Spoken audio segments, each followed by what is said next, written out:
Une jeune femme, Mélissotto, a été tuée d'une balle dans la tête par un agent de la police de l'immigration. L'acronyme ICE l'horreur, le cauchemar, il faudrait pendre son meurtrier au premier pain ou boulot venu. Mais tout de même, il vaudrait peut-être mieux comprendre avant de pendre, essayer de voir par nous-mêmes et vraiment regarder la vidéo, par exemple celle montrée par ABC. ABC essaye toujours de présenter les actions de l'administration Trump de manière négative, donc si eux montrent quelque chose, c'est soit correct, soit même l'autre côté, comme s'ils étaient les contre-Trump. ABC SUV Honda. Donc le pilote, je crois, avec une femme au volant, a bloqué la route aux forces de l'ordre, puisque la route était bloquée. Il y avait au moins une autre voiture, voire plusieurs véhicules. Il était donc clair que ce n'était pas un hasard, mais disons une action planifiée et réfléchie. Les agents donc, Haïs sort de sa voiture et s'approche de la femme. Un agent a demandé au conducteur de dégager la route, tandis que l'autre s'est posté devant la voiture pour bloquer l'avancée. Quand la police te dit quelque chose, selon la loi, tu dois obéir. Tu pourras contester plus tard devant le tribunal, mais sur le moment, tu es obligé d'obéir. Au lieu de reculer comme on le lui avait demandé, la conductrice a d'abord légèrement reculé, puis a soudainement appuyé sur l'accélérateur. Eh bien maintenant, regardez par vous-même. Sur la vidéo, on voit Reina Good, 37 ans au volant d'un SUV, bloquant partiellement le carrefour. Un agent tente d'ouvrir sa porte, on voit le véhicule reculer puis avancer et un troisième agent tire ses 3 coups de feu. Vous voulez revoir ? Au lieu de reculer, elle a commencé à se diriger de ce côté, elle change soudainement de direction, appuie sur l'accélérateur et fonce droit sur le policier. Du moins, de son point de vue, elle fonce directement sur lui. Sur la vidéo, Reina Good, 37 ans, bloque le carrefour au volant d'un SUV tandis qu'un agent essaie d'ouvrir sa portière. Certains disent qu'elle l'aurait tué s'il n'avait pas tiré, d'autres disent qu'elle ne roulait pas du tout dans sa direction ou qu'il aurait pu sauter sur le côté. D'autres encore disent que si l'ICE n'était pas venu à Minneapolis dans le Minnesota, elle serait encore en vie. Personnellement, je fais plus confiance à mes propres yeux qu'aux explications de ceux qui veulent tirer la couverture de leur côté. Voilà ce que tentent de nous mettre en tête ceux qui veulent arrêter l'enquête sur les crimes. Je vais expliquer ce que cela signifie pour le Parti démocrate aux États-Unis, à Minneapolis, dans le Minnesota et ailleurs. Ce soir, la tension monte dans les rues de Minneapolis et dans tout le pays. Après qu'un agent de l'ICE a tiré et tué Renée, Nicole Good, une mère de 3 enfants de 37 ans dans son SUV. Au départ, les manifestants ont affronté la police et exigé le départ de l'ICE de leur ville. Cyric, ICE, rentrez chez vous. une vidéo montre des policiers s'approchant d'un SUV, l'un saisissant la poignée de la porte. Lorsque la voiture recule, on voit ensuite les roues tourner vers la droite et, alors que le conducteur commence à avancer, un autre agent ouvre le feu. La balle touche la conductrice à la tête, la voiture accélère et percute des véhicules garés. Robert Boyce, ancien chef des détectives de la police de New York, analyse la vidéo image par image et donne son avis. Je vois comment l'officier percute la voiture, on ignore à quel point il a été touché. Il tire une fois, puis se décale vite à droite et tire 2 fois de plus. La question porte sur les 2e et 3e tirs, que cet officier devra justifier. Boyce a aussi parlé de l'officier devant la voiture. N'approchez jamais une voiture par l'avant ou l'arrière, restez prudemment sur les côtés. C'est l'essentiel. Hier soir, le président Trump a déclaré au New York Times à propos de la conductrice « Elle s'est mal comportée, puis l'a renversée sans essayer de le faire ». Après avoir vu la vidéo, le président a aussi parlé de scènes horribles. À la Maison-Blanche, le vice-président J.D. Vance a blâmé uniquement la conductrice. Je peux voir sa mort comme une tragédie, tout en sachant qu'elle en est responsable. Et il a continué de défendre l'officier. Elle a essayé de percuter cet homme avec sa voiture. Il a tiré. En réponse, il se défendait. Le maire de Minneapolis a qualifié le récit de l'administration Trump de déchet. Selon les rapports, Good venait d'emmener son fils de 6 ans à l'école mercredi et rentrait chez elle quand elle a croisé des agents de l'ICE et a été abattue dans la rue. C'est quand on te ment, qu'on tourne autour du pot, que tu surprends quelqu'un en train de mentir, tu commences tout de suite à soupçonner qu'on te ment aussi, pour d'autres raisons, pas seulement là où tu as surpris le mensonge. Le journaliste a dit qu'elle avait emmené les enfants à l'école, ou bien qu'elle était en route pour emmener son enfant à l'école. Emmener les enfants, ce n'est pas très clair, c'est ce qui a été dit au début. Ensuite, elle a rencontré un agent qui lui a tiré une balle dans la tête. La séquence des événements est: elle a emmené les enfants à l'école, a rencontré l'agent, puis il lui a tiré une balle dans la tête. Des questions se posent immédiatement sur le trajet. Qu'est-ce qui s'est passé entre-temps ? Pourquoi a-t-elle bloqué la route, donc la police s'est arrêtée, et pourquoi a-t-elle fait cela avec tout le monde ? Là-bas, au moins avec une autre voiture, ce que nous voyons à l'écran, et peut-être avec encore plus de voitures. Pourquoi n'a-t-elle pas libéré la route quand le policier l'a demandé ? Elle a d'abord reculé, puis soudain a changé de direction et avancé. Troisièmement, pourquoi elle ? Quand il a tendu la main pour prendre les clés, c'est la procédure quand un conducteur refuse d'obtempérer, de sortir ou de se conformer. Alors les policiers essaient de récupérer les clés. Donc elle a reculé brusquement, puis elle a appuyé sur l'accélérateur. Et malgré le fait qu'il y avait une personne debout là, d'ailleurs aussi un représentant de la loi, peu importe qu'il soit représentant de la loi, ce qui compte c'est qu'il y avait une personne debout. Tout cela aurait dû être dit si tu es journaliste. Mais si tu es un propagandiste payé... Ensuite, elle a emmené les enfants à l'école, elle a croisé un policier dans cette rue et il lui a tiré une balle dans la tête. Dans ce récit, il n'y a pas de lien de cause à effet. C'est-à-dire que les gens qui prennent cela pour la vérité ne savent pas analyser la suite, ils manquent de pensée critique. C'est-à-dire que ce message a été fait dans le but de tromper la population et de susciter des émotions. Eh bien, pour rien d'autre, n'est-ce pas, parce que 2/3 de ce qui s'est passé ont été omis. Et c'est vraiment pour complètement zombifier les spectateurs.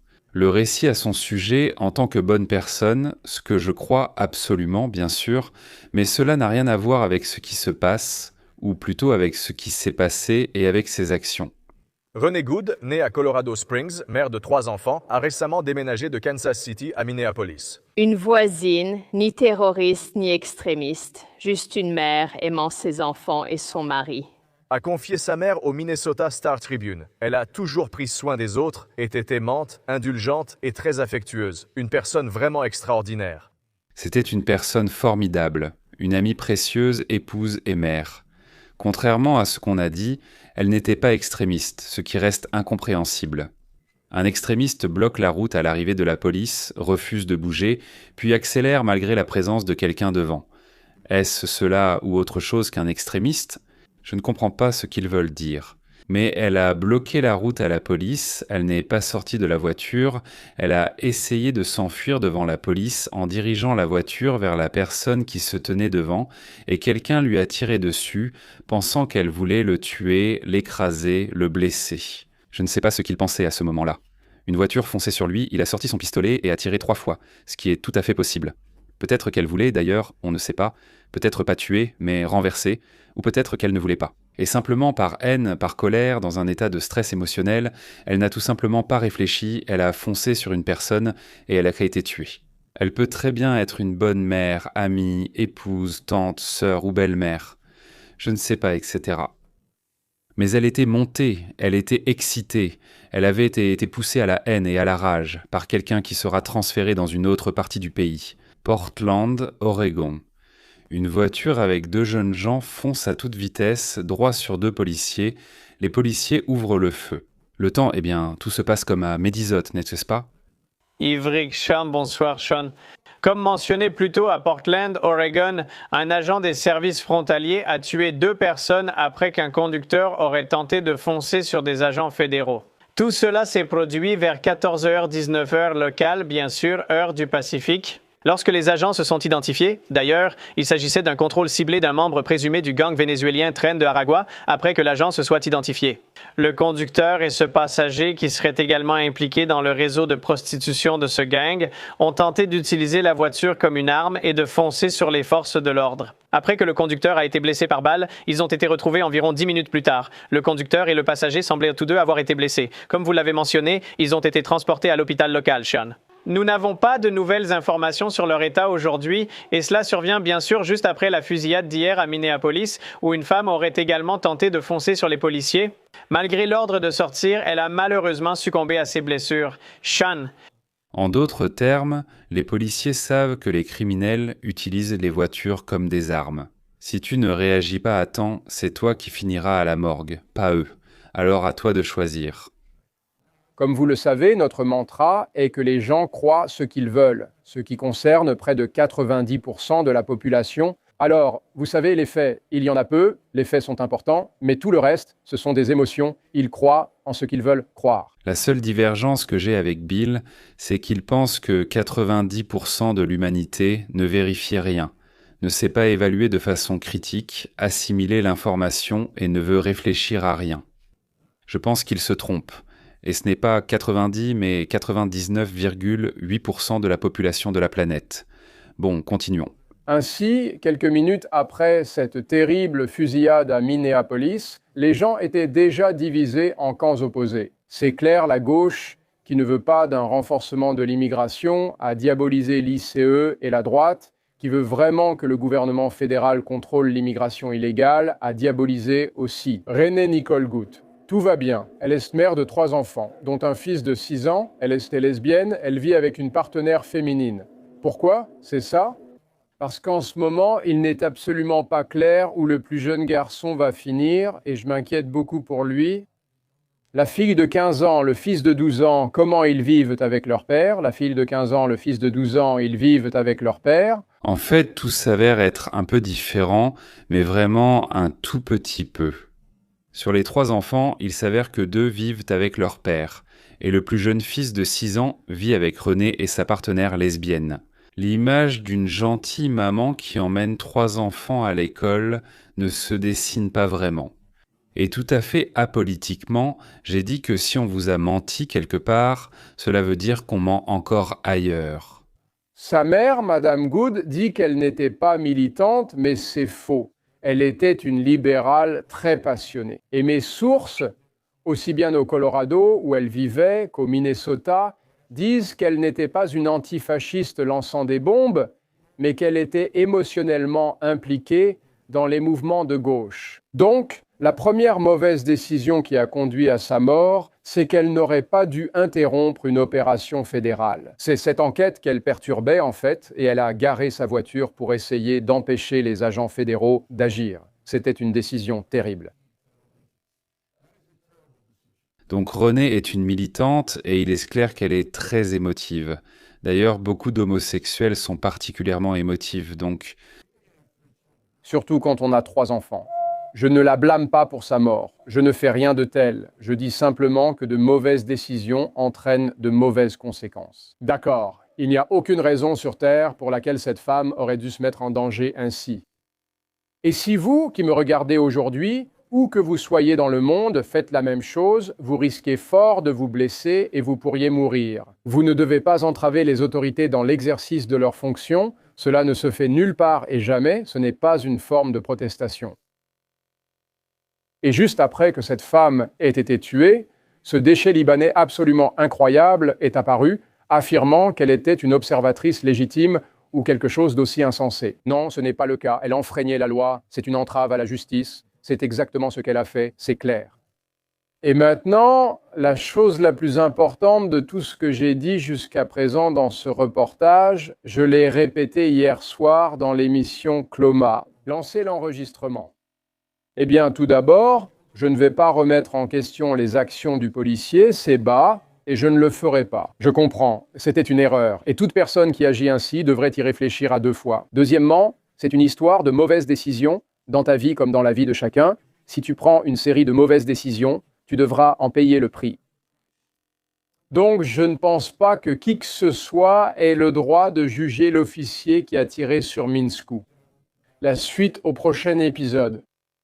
Ce dont vous aurez besoin pour prendre une décision sur cette question, c'est d'une vidéo améliorée. Assis dans la pièce, vous pourrez la visionner image par image sous chaque angle, puis vous devrez entendre l'agent lui-même témoigner de son état d'esprit. Cette décision instantanée, ça me met vraiment en colère. Voilà ce que je vais vous dire. Quand vous voyez ces gens faire ça à la télé, moi, je pense vraiment que c'est tellement immoral, mais moi je ne le fais pas, d'accord, je ne le ferai pas.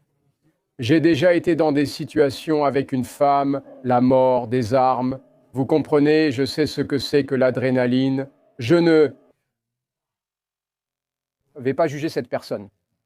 Il vaut mieux chercher ceux qui, de derrière le coin, encourager des gens comme René, il ne faut pas longtemps pour les trouver, mesdames et messieurs.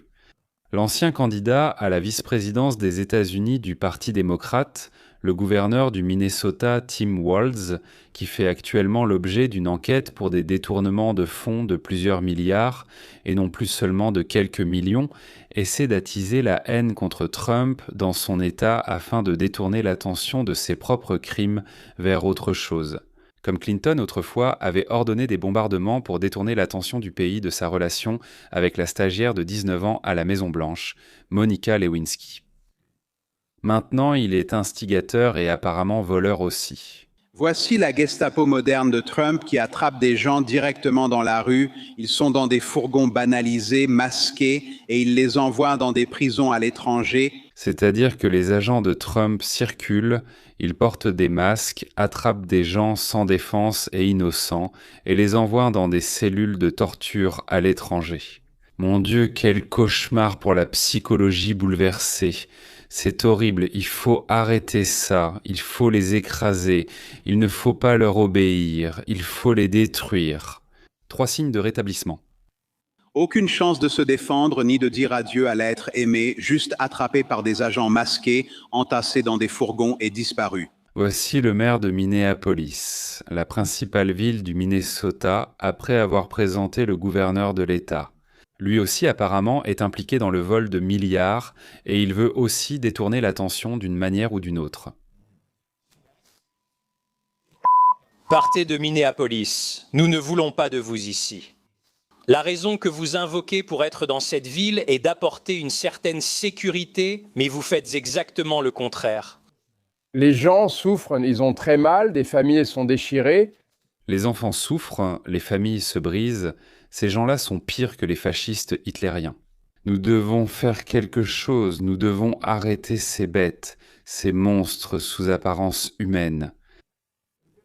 Mais il n'y a aucun doute que Walz et Fry provoquent l'incitation. Eh bien, c'est un acte contre le gouvernement fédéral, bien sûr que c'en est un, vous ne pouvez pas le nier. Qui pourrait le nier?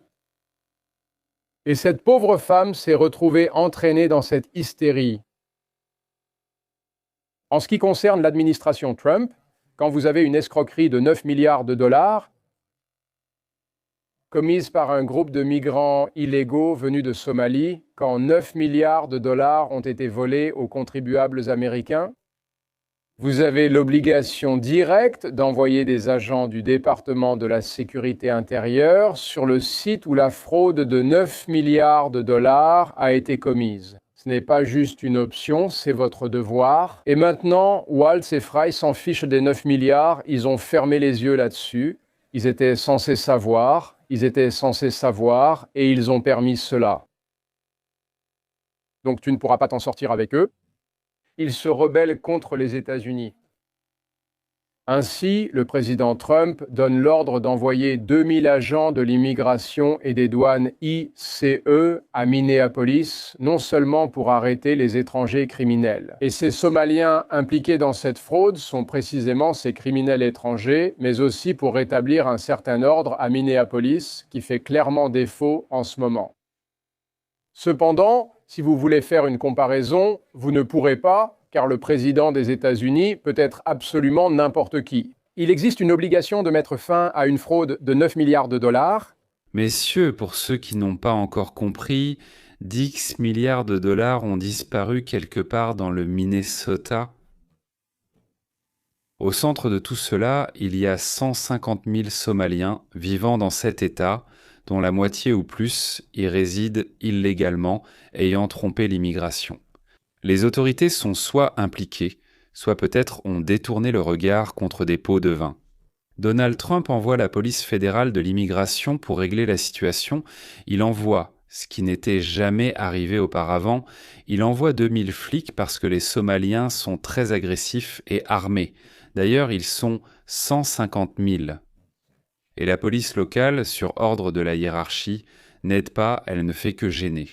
Les dirigeants de l'État attisent la flamme de la haine parmi les habitants de l'État et les poussent à faire grève, à manifester et à se révolter. Eh bien, comme nous le savons tous, les participants aux émeutes payées viennent de différents États où ils ont été embauchés, et ils y participent. Et certains citoyens nerveux sont tellement terrifiés qu'ils essaient non seulement de résister à la police, mais même d'essayer de blesser ou de tuer des policiers.